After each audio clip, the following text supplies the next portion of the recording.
നല്ല പടം bro, nice പടം. നൈസ്.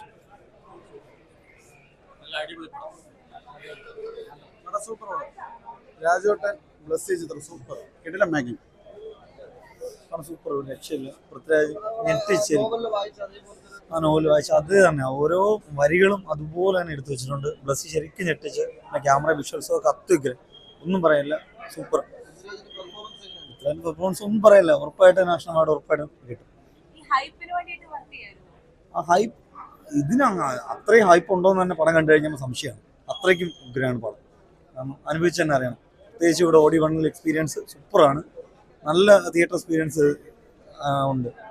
കാരണം വിഷ്വൽസും ഫ്രെയിംസും ബാക്ക്ഗ്രൗണ്ടും എല്ലാം ആ ഇമോഷണലി ഒക്കെ ഒത്തിരി ക്ലൈമാക്സ് ഒത്തിരി നമുക്കറിയാവുന്ന കാര്യം തന്നെയാണ്. പക്ഷെ ഇമോഷണലി ഒത്തിരി കണക്ട് ആവുന്നുണ്ട് പടം. സൂപ്പറാണ്.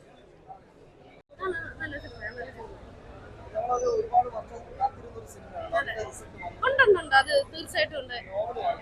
എന്തോ നോവല് വായിച്ചതാണ്. ഞാൻ 10ാം ക്ലാസ്സിൽ പഠിക്കുന്ന സമയത്ത് വായിച്ചതാണ്. ഈ കഴിഞ്ഞ ആഴ്ച കൂടെ ഞാൻ വായിച്ചതേ ഉള്ളൂ. ഒന്നുകൂടെ വായിച്ചിട്ടുണ്ടായിരുന്നു.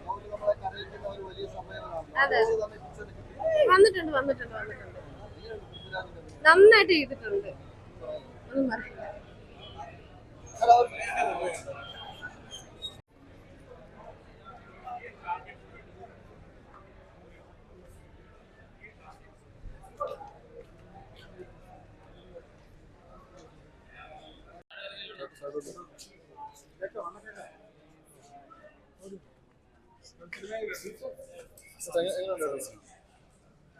ഗംഭീര സിനിമ.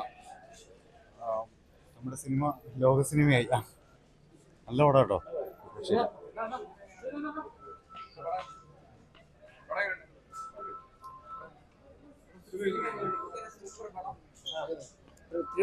രാജേട്ടന്റെ ഭയങ്കരമായ ആക്ടിങ്, ഒരു രക്ഷയില്ല. ഇതിന് എത്ര അവാർഡ് വരുമെന്നൊന്നും അറിയില്ല.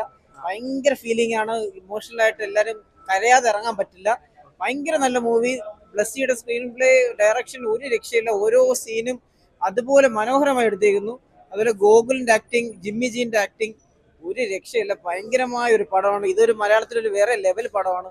എല്ലാവരും മസ്റ്റായി കാണണം.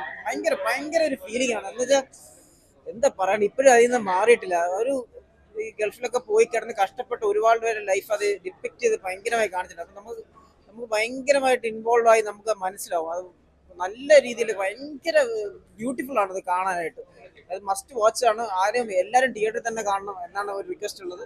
എനിക്ക് നല്ലൊരു മസ്റ്റായി കാണണം. എല്ലാവരും ഒരു മലയാളി എന്ന രീതിയിൽ എല്ലാവരും കാണേണ്ട പടമാണ്. എന്തായാലും രാജുവേട്ടാ സൂപ്പർ.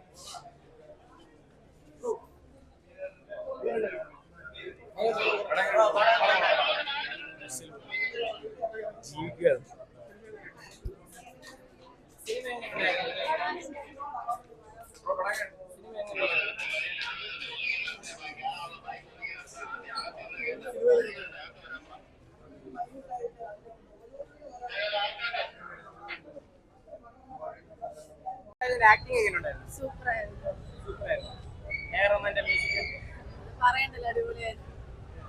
എന്താണെന്ന് അറിയാം, അല്ലെങ്കിൽ ഇതിവൃത്തം എന്താണെന്ന് അറിയാം. ഇനി അഥവാ ബുക്ക് അല്ലെങ്കിൽ ഈ ഒരു വായിക്കാത്തൊരു ആൾക്കാർക്ക് ട്രെയിലർ കണ്ടാലും കാര്യങ്ങൾ അറിയാം. അപ്പോൾ പലരും ചോദിച്ചൊരു ചോദ്യമാണ്, എന്തായിരിക്കും പിന്നെ ഒരു എക്സൈറ്റിംഗ് ആയിട്ടുള്ളത്? കാരണം എല്ലാവർക്കും അറിയാം. പക്ഷെ ഈ ഒരു നമ്മൾ വായിച്ചതും കേട്ടറിഞ്ഞതുമായ ഈ ഒരു കഥ ഇത്രയും വലിയൊരു ബിഗ് ക്യാൻവാസിൽ അതെടുക്കണം. കാരണം അതും ഒരു വ്യത്യസ്തമായ ഒരു ലൊക്കേഷൻ. നമുക്ക് പറഞ്ഞാൽ അത്രയും പരിചിതമായിട്ടുള്ള നമ്മൾ മരുഭൂമിയിലെ മലനാരണ്യമൊക്കെ എന്നൊക്കെ നമ്മൾ കഥകളിലൂടെയും ഇതിലൂടെ വിഷ്വലൈസ് ചെയ്ത് കേട്ടിട്ടുണ്ട്. പക്ഷെ അതിൻ്റെ ഒരു ഭീകരത നമ്മൾ എത്രത്തോളം എക്സ്പീരിയൻസ് ചെയ്യുന്നു എന്ന് ഈ ഒരു സിനിമയിലൂടെ കാണിക്കുന്നുണ്ട്.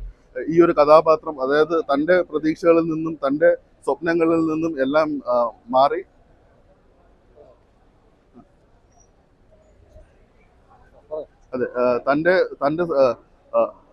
തൻ്റെ കുടുംബത്തെ നോക്കാനും അതിനുവേണ്ടി തനിക്ക് അറിയാവുന്ന ഒരു ഭാഷ അല്ലാതെ അറിയാത്ത ഒരു നാട്ടിൽ ചെന്നെത്തുക, ഒത്തിരി സ്വപ്നങ്ങളോടെ ചെന്നെത്തുക, അവിടെ ചെന്നിട്ട് വേറൊരു ഭാഗത്തേക്ക് എത്തിപ്പെടുക, ഒട്ടും പരിചിതമല്ലാത്ത ജോലികൾ ചെയ്യേണ്ടി വരിക, നമുക്ക് സ്വന്തമായിട്ട് തനിക്ക് പറ്റുന്ന ഒരു ട്രാൻസ്ഫോർമേഷൻ, അതായത് നമുക്ക് എന്താണ് തന്നിലൂടെ കടന്നു പോകുന്നതെന്ന് പോലും മനസ്സിലാക്കാൻ പറ്റാത്ത, ഒരു കണ്ണാടി പോലും നോക്കാൻ പറ്റാത്ത ഒരു അവസ്ഥ.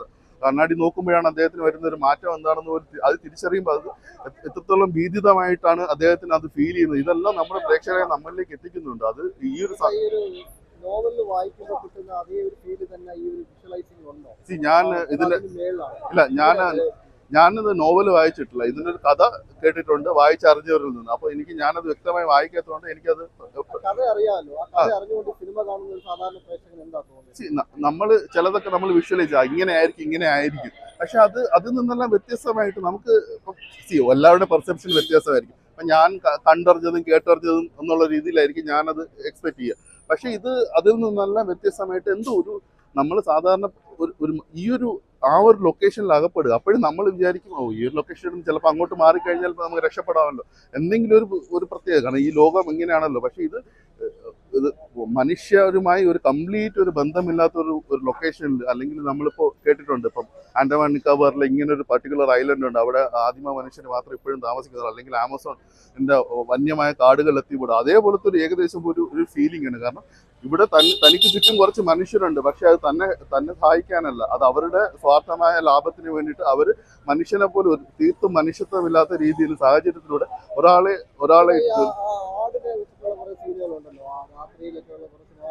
അല്ല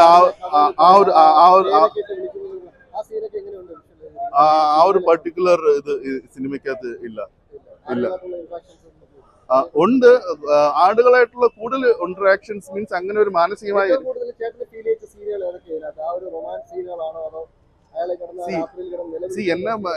എന്നെ പ്രേക്ഷകൻ എന്ന രീതിയിൽ പെട്ടെന്ന് തന്നെ പിടിച്ചുലച്ചത്, കാരണം നാട്ടിൽ തനിക്കൊരു കുടുംബമുണ്ട്, തനിക്കൊരു ഭാര്യയുണ്ട്, തനിക്ക് പിറക്കാൻ പോകുന്ന ഒരു കുഞ്ഞുണ്ട്. ഈ ഒരു തോട്ടിൽ നിന്ന് ഈ ഒരു സിറ്റുവേഷനിൽ നിന്ന് ഈ ഒരു മരുഭൂമിയിലേക്ക് ഈ ഒരു നാട്ടിലേക്ക് പറിച്ചു മാറ്റപ്പെടുക. അതിനുശേഷം ഈ ഒരു ഫസ്റ്റ് ഹാഫിൽ ഈ ഒരു സംഭവം അത് നമ്മളെ അത്രത്തോളം പിടിച്ചെടുക്കും. കാരണം നാടും ഇതും തമ്മിലുള്ള അത് ഒരു ചങ്ങല പോലെ. നല്ലതായിരുന്നു, നല്ലൊരു different type of movie and മ്യൂസിക്കും സൗണ്ട് ഒക്കെ നല്ലതായിരുന്നു. ഇല്ല ഞാൻ ആക്ച്വലി ഇതിന്റെ സ്റ്റോറി ബേസ് ഒന്നും എനിക്ക് അറിയത്തില്ലായിരുന്നു. അപ്പം വെരി നൈസ് മൂവി. നല്ലോണം ആ ഒരു സർവൈവൽ നമ്മൾ ആക്ച്വലി കുറച്ച് ഇൻവോൾവ് ആയ പോലെ തോന്നും. അല്ല ആക്ച്വലി നമ്മള് ശരിക്കും ഭയങ്കര ഇൻസ്പയറിംഗ് ആണ്. നമ്മൾ അയാൾ കടന്നുപോയ ആ സിറ്റുവേഷൻ ഒക്കെ ഭയങ്കരമായിട്ട് നമുക്ക് റിലേറ്റ് ചെയ്യാൻ പറ്റുന്ന വെരി നൈസ് മൂവി. നല്ല സോങ് മ്യൂസിക് സൗണ്ട് ഒക്കെ മെയിൻ നല്ല അത് അത്രയുണ്ട്. പൃഥ്വിരാജിന്റെ ആക്ടിങ് ഒക്കെ വെരി നൈസ്.